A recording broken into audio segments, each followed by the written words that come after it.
Really disappointed to know that I misunderstood. I thought it was 20 slides, 20 seconds, not 20 minutes. But let's see what we can do. So I have a friend, his name is Henry Cook. He's considered one of the best tailors for doing reproduction clothing from all time periods. He's done jackets that are copied like Bismarck's jacket.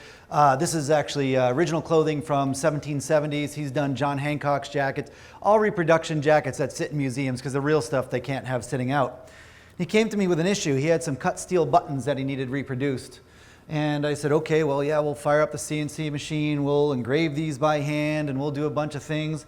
And then I happened to look over, the large pile of them to do. I apologize, I put the backs on here, but I happened to be thinking about how we're going to do this and how we're going to make this easily.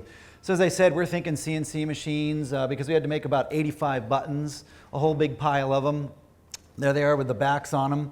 And then I happened to look over at my Rose engine. That was new to me. I've only had it for about 26 months now, and I'd had it for a few months at this point. And I said, I started counting around the edge of the buttons. I said, no, that's interesting. So there's 36 instances of pattern there, or maybe 12 instances.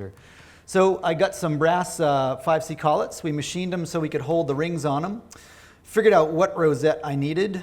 Fired up the old arm rooster, and we ended up making the buttons on the arm rooster.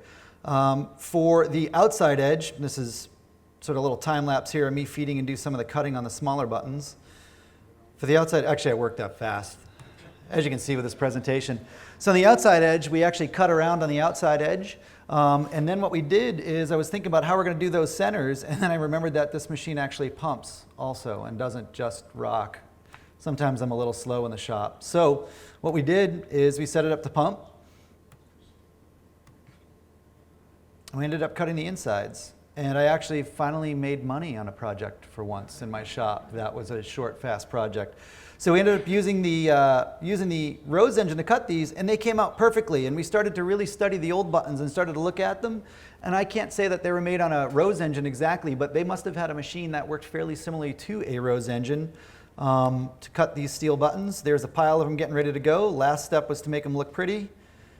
And the reason I rushed through this is, hell, it's already 4 o'clock and I get to talk to you for an hour now. No, just kidding.